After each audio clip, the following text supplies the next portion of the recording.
How are you today? I'm good. It's Friday. It's end of the week. I'm ready for this week to end and never return. Why is that? Just a long week, shitty week, You hard do week at anything work. good?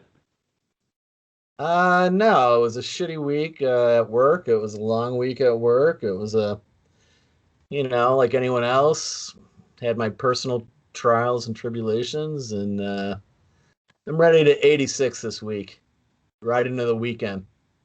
Interesting. Interesting. You went to New York City though, didn't you? Yeah, I went to New York City for 3 hours. I drove 2.5 hours. Uh, Day trip. Went to the city to work. The work actually took me about an hour to do. 2 hours I spent wasting time until my subject arrived. And then Hmm. I had to do an interview. I had to interview someone and film them. And we ended up doing the whole thing on the corner of Lexington and 68th. And as I'm filming this woman, my subject for this project at work, there's a person who walks off the sidewalk behind her and starts vomiting. And so I'm filming this subject, and there's a person behind her going. She's just bent over and she's puking all over. It was fabulous. I was Well, I mean, that's the beauty of New York, though, right? I mean, yeah, yeah. So this has nothing to do with it, but like when I lived in Hoboken, my wife and I were dating at the time. We get up on a Saturday morning, and we phrased it or we coined the term urban hike. yeah, So like just picture a Saturday morning, go get some coffee, hop on the train, go into Manhattan. And we would just walk around certain areas of the town, whether it's like a Tribeca, Canal Street or Lower East Side, whatever, right? We walked across the Brooklyn Bridge and got pizza one day. And then we took a taxi all the way back to Hoboken because my feet were killing me. But this one particular day, it definitely doesn't beat the puking, but this will terrify you. We were walking in West Village somewhere near like whatever. I can't remember the streets, Bleecker Street, whatever. There was in the parking lot of like a school or something about 200 mimes. They were going to have a mime parade. And I shit you not, like we just randomly walked by. It was the scariest freaking thing I've ever seen. And we just like my wife grabbed me. She's like, "Those are look at Jerry mime parade. Look at it." And they're all just like milling about, not talking to each other, making hand gestures. I organized the mime parade. mimes are clown's second cousins. I think they're horrifying. Yeah, yeah. Interesting. Anyway, our Yeah, I topic today. Go. Go oh ahead. no, I was just gonna say one. I had to work at the corner of 68th and Lexington yesterday, and I didn't know where to park, and so I turn onto 69th Street, and right on the corner I see a parking garage, and I'm like, oh cool. So I pull into the driveway or the parking garage, and I turn into the parking garage thinking it's going to be a garage. And I turn and it's just a wall. And there's like 10 cars like just stacked up there. Yeah. And the guy's like, yeah, just leave your car there. It's good. So I did. It worked out, but I'm just like, New York is just such a strange place, man. How Like much I had that no cost idea. you? I've Like a got, hundred it bucks? cost me $40 for 3 hours, and That's not bad.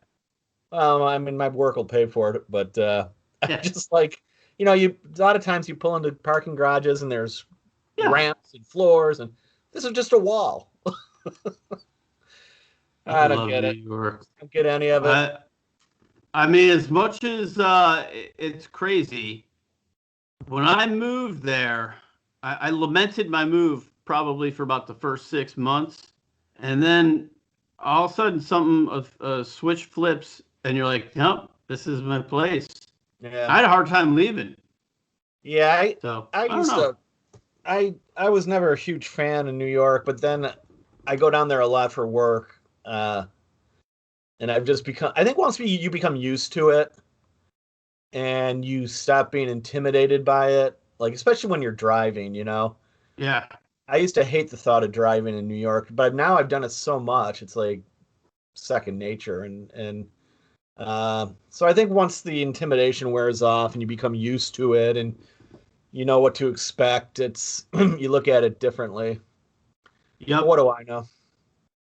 No, you're absolutely right. I mean, I don't know. It's a good place. I like it, but just bring a lot of money because you're going to blow through it. All right. So, topic for today, we're going to pick apart, make fun of, and then rebuild this self-help industry, which, me and you, we're kind of skeptical guys, maybe a little stoical that we get from our upbringing. You and I have very similar upbringings, I would say.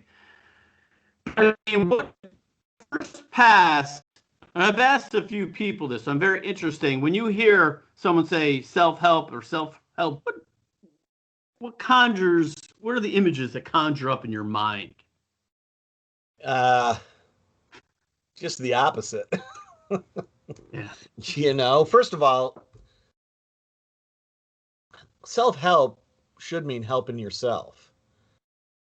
But it's a whole industry built around making other people rich that you're seeking their advice from, which is, just everything in America, I guess. I don't know.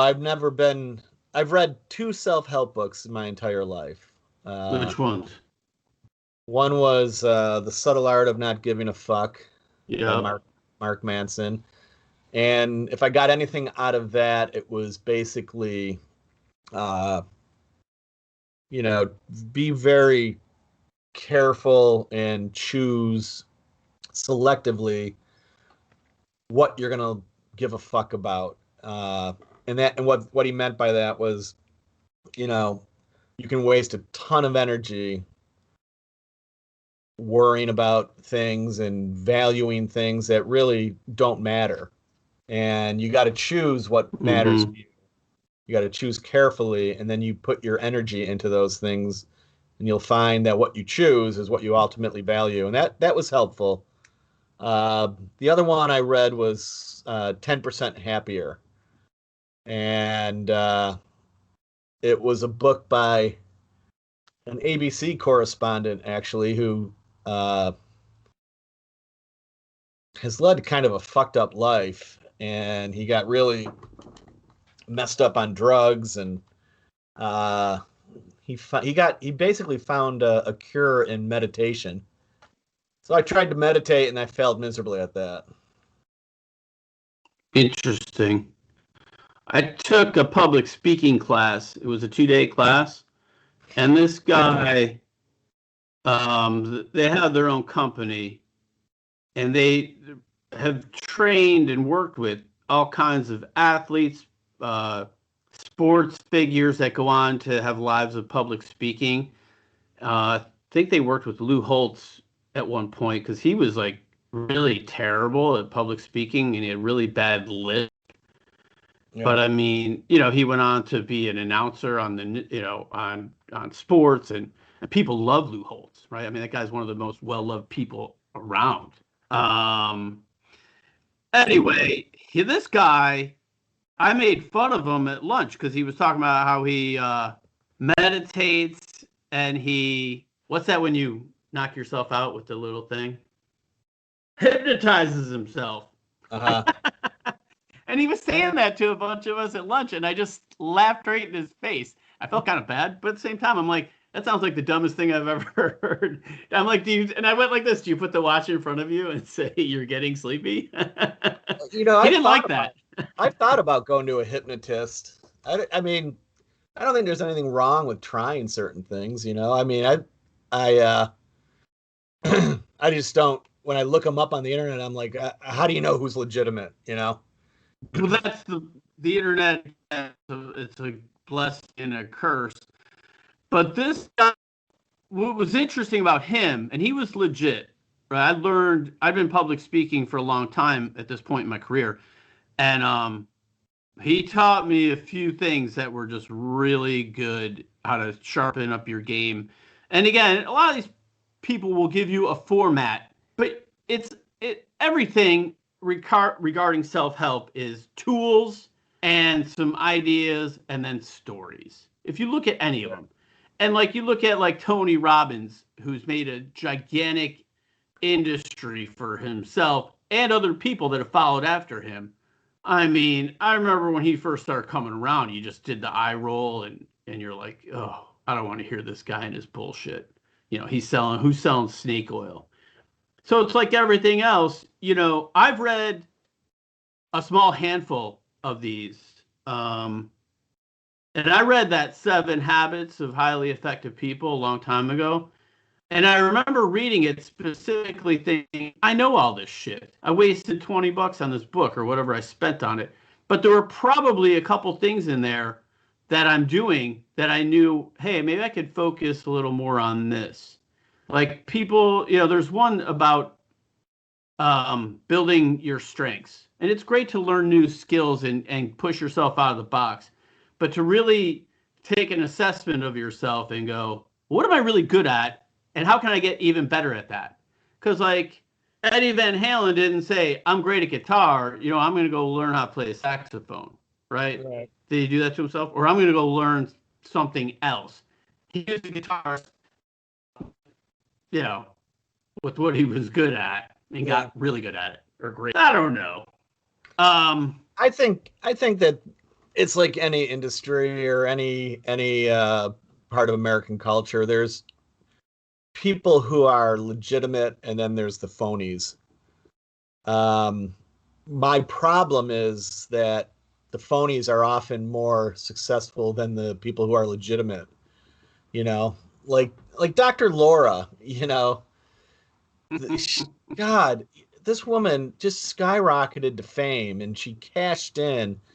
You know, and she's this like marriage counselor and this moralist, and she would, you know, all of her advice was like really judgy. And I would listen to her. I've got this thing where if I can't stand you, I will pay attention to you. I don't know why I'm like that, but I just am. And you know, and then you come to find out that, you know, she had all these Christian values, and she was always lecturing, and I thought she was very judgy. And then you come to find out that, you know, in the 90s, there are these nude photos of her that started spreading on the internet. And the guy that uploaded them was some like married guy that she had an affair with, you know, and I'm not judging her for the affair. Affairs happen, blah, blah, blah, but I'm judging her for the way she presented herself. And, you know, it turns out she's a fraud. Yeah. You know, she was a hypocrite, and she built her whole career on being this moralist who shamed others. And, you know, we're all flawed. So to hold yourself out there, like, and I found the same thing with Rush Limbaugh. Rush Limbaugh, you know, he became this symbol of like traditional American values. And the guy's personal life was way more messy than a rock star's, you know? I mean, this guy was a mess. The guy was a mess. But it's like that imposter syndrome, you know, like they get a little bit of fame and they have to cling to it because it's really ends up being the only thing they have. You know, I mean, if you were to take a stoic approach to it, you just kind of turn around and look at them, and you have to feel bad for them, even though they're a charlatan.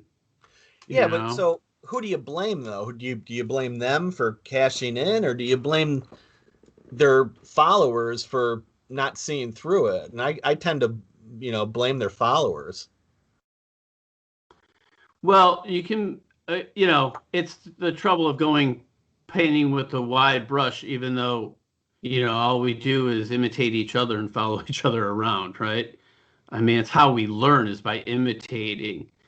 I was just going to take it back to, you know, you and I used to think I was really poor when I was growing up because like we lived in we were probably one of the poorer people in our neighborhood. But we could have moved to a poor neighborhood and like people in that neighborhood. You get my point? Yeah.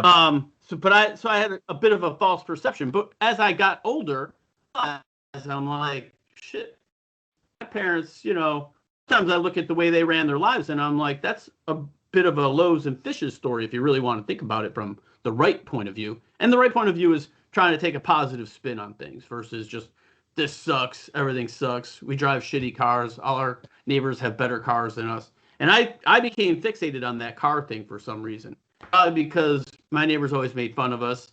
I don't know if you remember this, but in high school I got in a fight with a guy because he told somebody that our house looked like looked like a junkyard because it had all these junky cars in it. So I actually walked up to him and punched him right in the middle of high school. Yeah. Well, Anyway. I mean, again, you guys had 11 kids, so. Yeah, but where I was going with that was, you and I had fathers that gave a shit about us. And they taught us a lot of things through experience, through watching them.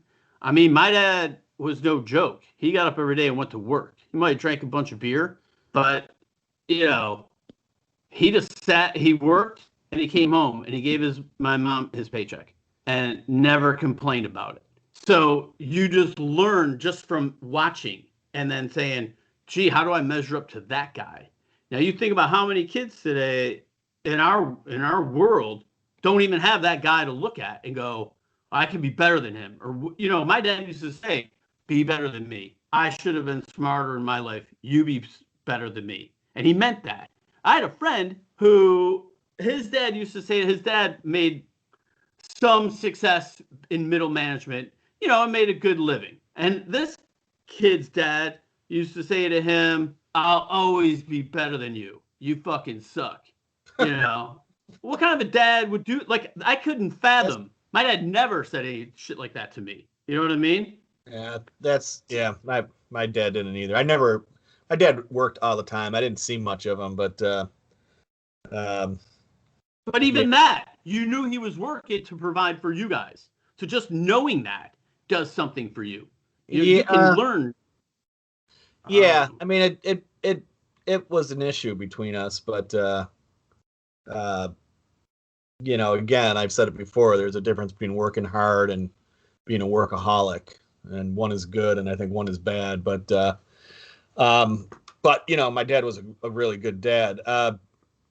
Going back to self-help, I think I think people can get something out of it, and that's a good thing. If you can get something out of someone's advice, good for you. But when you start, I see people who are so addicted to that industry and those books and those shows, and when you start using these people as your guru, that I think that negatively impacts someone's self-esteem, and they're not helping themselves. It's the direct opposite of what the industry is named after.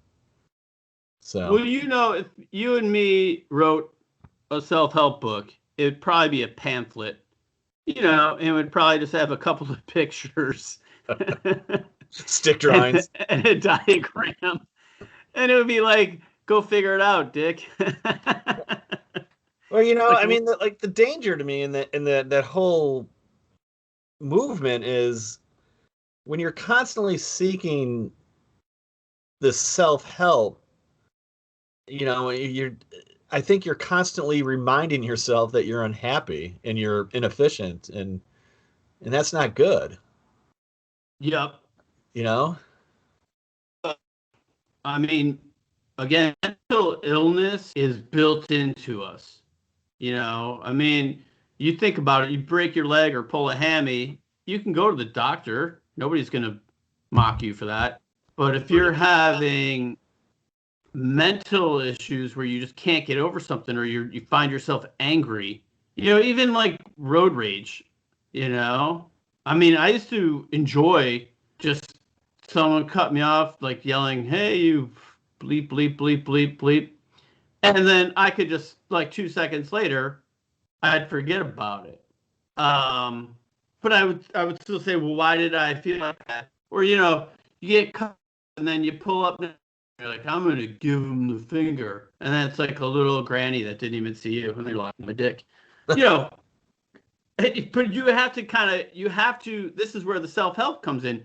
You have to at least identify, like, what is it about me that I want to make better? What are those things? So to me, it's carving out that time to be your own best friend, right?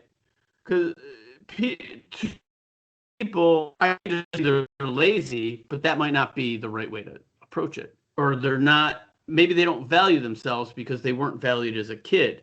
I mean, a lot of stuff that is wrong with people gets embedded in you when you're a child. So once you get old enough, if you don't try to fix it, good luck. Or maybe, a lot of people don't, they're just like, I used to love fucking with people, and why? Because I got fucked with. And then so I always thought, well, the minute someone gives me some shit, I'm going to show them what giving shit's all about. And I used to enjoy that quite a bit. And then one day I was like, why do I do that? If I start doing that to my children, then I'm going to be a real asshole of a father, And that kind of led me, you asked me a long time ago, like, why did you start, like, trying to do all this stuff and reading, like, these Jordan Peterson books or Carl Jung or some of these other psychology books? I'm like, because I know I came from a place that was a little rough, and I knew I could be better, and I wanted impetus to want. And then I don't care whose book you buy. A lot of them have the same shit in them. But to your point, getting attached to this hero worship, that becomes a problem in itself. Yeah. There's nothing. I'm all for trying to improve yourself. I mean, right. All for that. God, I need improvement. Holy shit. I'm fucked up on so many fronts, but Yeah, but beating yourself up's never the answer either. Work in progress. Yeah. We can we're coming up on our I wanted to ask you, I don't know why, I wrote down some goofy things to talk about, but like I try to boil it down to a couple things, and you always say this, but practicing self-discipline, you're never going to expect to fail, and I wouldn't say learn to enjoy it, but at least, like, don't beat yourself up about it. I played golf with this guy one time that kept yelling every time he fucked up a shot, which was a lot. I didn't know him. He got paired up with me and my buddy. He kept yelling at himself in the third person. And, we're drinking beers. And after, like, my second or third beer, I lose my filter pretty quickly. But I started mimicking him. And instead of, when I fucked up a shot, I would yell at myself in his name. And, like, for the next, we talked about nicknames and stuff. Me and my buddy called the guy Grable. And he's like, way to go, Grable. You can't. Grable. Gee, I don't know. I never met the guy before and never saw him since. So, but my buddy and I, like, for the next few weeks, I call him up and like, Grable, what are you doing, Grable? Like, we watched this fucking guy beat himself up the whole time we were golfing. Meanwhile, I'm screwing up. I'm hitting balls in the water, in the woods. I'm not even looking for them. I just throw it on another one, hit it, and I don't give a shit. So enjoy screwing up. I don't know. I think that guy might have had some other things going on. Well, of course. I'm sure he did. Just live in the moment. I don't think enough of us do that. So that's like 3 things. I'm really bad at living in the moment. Hey, I wanted to ask you a question. We talk about, like, I had like this weird attraction to cars, but I don't remember you ever having a shitty car. Like, the first car I remember you having, that pickup truck. Your first car you bought, Mazda, wasn't it a Mazda? Or am I wrong? When you moved to Watertown? A lot of that was because my father always had a car for his construction company, a truck, and then a car for home, and my mom didn't know how to drive. So there was always a car at my disposal. And then when I graduated college, the truck was my first car. And Yeah, but I remember Frank, our buddy, his car. I remember the guy who's a cop. His cars, right? The Pacer, the Gremlin, whatever the hell it was. But it's like I don't remember any of your cars. It was just one of those weird things. I'm like, what did Otis drive? I don't again, remember. like all of your mothers drove, so there was never and you worked, and then there was never a car available for you guys. You know, my dad had the family car, and then he had the truck for his business, and he always drove the truck because he would. But you never drove us to go out drinking, I guess is what I'm talking about. Did you? Yeah, because I always got drunk. we let Sal do that. Well, Sal was a way better driver when he was drunk, so you know. Yeah.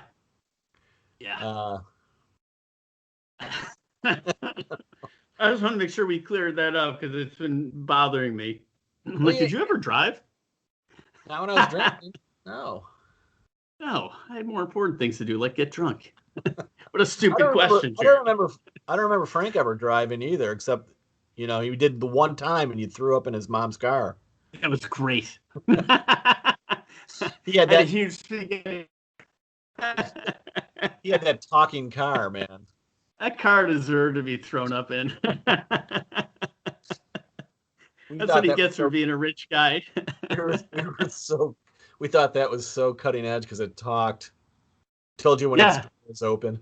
I'll tell you what's funnier is I double dated with a kid who was now a famous attorney that we both know. You went to college with him. I double dated to a prom with him, with this girl like I didn't know. I'd just been set up with for just the prom. Yeah. And he had the exact same car that talked, and my date threw up in the back of his car. Yeah, I remember that. Yeah, he like 2 for 2. He became a famous attorney. He had some famous clients. Yeah. I used to sit when I was the day supervisor for the Associated Press. Photos of him used to come over the transom, and he's out in front of a courthouse with his client Bernard Carrick, and I'm thinking, I know all about that fucker. not Carrick, the lawyer. Like I know that dude. Hey, we all have a history, don't we? Well, maybe he got where he is because he read some self-help books. So I mean, we'll tie this up. If you were gonna read a self-help, The Subtle Art of Not Giving a Fuck, you'd say? I haven't read it yet. Yeah, but again, I haven't read that many. That guy just seems the most down to earth. He sounded like a fuck up himself. I kind of related to him, and it wasn't preachy. I like the way he got into his subjects, and again, Mark Manson. You can follow him on Instagram, actually, but I find him annoying on Instagram. Buy his book. He was on a podcast with Jordan Peterson and his daughter Michaela. Yeah, and I would say that was a pretty good interview. Peterson's gotten more personable, I think, as he's aged. He's gone through some weird stuff with his own addiction problems. Yeah, he's some health problems. Dude, I wouldn't call him a self-help guy though. He's not. No, he's. I mean, but it's funny because he's not someone that ever sought out fame, right? He was just a little college professor, with the tweed jacket and the elbows patches that now got thrown into this, and I don't think it's his thing at all. I don't have one, but I had a houndstooth for a little while when I wore jackets. Houndstooth, they're all right. You gotta have a houndstooth.